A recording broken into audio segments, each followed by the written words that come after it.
भगवान तिरुपति बालाजी की पवित्रता को फिर से प्रस्तापित करने के लिए अलायंस किया है।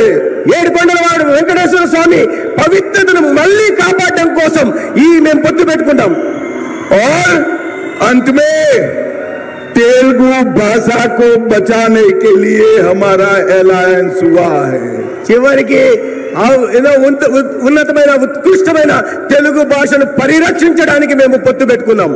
भाई और बहनों, ये जगन जी की जो सरकार है वो तेलुगु भाषा को समाप्त कर प्राइमरी एजुकेशन में अंग्रेजी लाना चाहती है।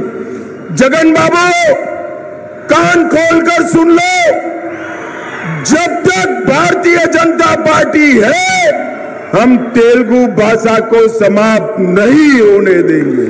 ఈ రాష్ట్రంలో ముఖ్యమంత్రి ఉన్న జగన్మోహన్ రెడ్డి గారు తెలుగు భాషను సమాప్తం చేసి ప్రాథమిక పాఠశాలలో ఇంగ్లీష్ మాధ్యమాన్ని ప్రవేశపెట్టాలని చూస్తున్నారు। జగన్మోహన్ రెడ్డి ఈ సభ నుంచి నేను చెప్తున్నాను, చెవులు రిక్కించి విను, భారతీయ జనతా పార్టీ ఉన్నంత వరకు తెలుగు భాషను సమాప్తం చేయగలిగిన దమ్ము ఎవరికీ లేదు।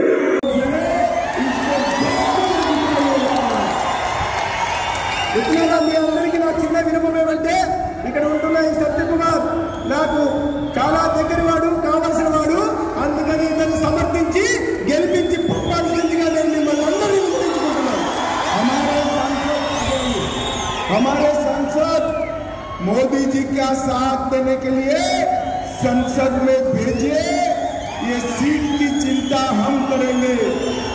అదే విధంగా పార్లమెంట్ అభ్యర్థిగా పోటీ చేస్తున్న సోదరుడు బీకే పార్థసారథి కూడా మీరు గెలిపించి మోడీ గారి పార్లమెంట్కి పంపండి। ఈ పార్లమెంట్ గురించి అభివృద్ధి గురించి మేము చూసుకుంటాం।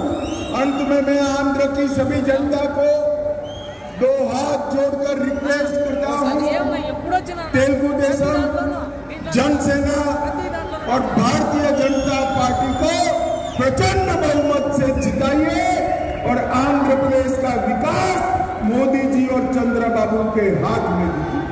इतना मी अंदर की चौथी जोड़ी విన్నవించుకుంటున్నది ఏంటంటే మీరు నరేంద్ర మోడీ గారు, చంద్రబాబు నాయుడు గారి పార్టీలైన తెలుగుదేశం, జనసేన, బీజేపీ కూటమిని సమర్థించి ఒక ప్రచండమైన మెజారిటీతో గెలిపించండి।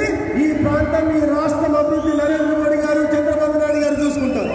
भाई और बहनों, इतनी धूप में इतनी दूर से देर तक बैठने के लिए आप सभी का धन्यवाद। और मैं महान तेलुगु भाषा में बोल नहीं सकता, इसलिए आप सबसे क्षमा मांगता हूं। ఇంత మండుగండలో, ఇంత పెద్ద సెక్కలో వచ్చిన మీ అందరికీ ధన్యవాదాలు తెలియజేసుకుంటూ, రెండవది మీ తీయనైన తెలుగు భాషలో మాట్లాడలేకపోయినందుకు క్షమించమని వేడుకుంటూ సెలవు తీసుకుంటాను। आंध्र प्रदेश में इस बार भारतीय जनता पार्टी, जनसेना और तेलुगु देशम पार्टी संयुक्त रूप से भ्रष्टाचार, अपराध, माफिया और कन्वर्जन के खिलाफ अपनी लड़ाई लड़ रहे हैं। मैं ये लड़ाई को ताकत देने के लिए यहाँ आया हूँ। इतना ఈ రాష్ట్రంలో అవినీతికి, అస్తవ్యస్తకి, అరాచకానికి, కన్వర్షన్లకి అంటే మత మార్పిడిలకి పాల్పడుతున్న ప్రభుత్వానికి వ్యతిరేకంగా పోరాటానికి తెలుగుదేశం, జనసేన, బీజేపీ ఏకమై పోరాడుతున్నాయి। ఆ పోరాటానికి మద్దతు తెలపడానికి మీ ముందుకు నేను వచ్చాను।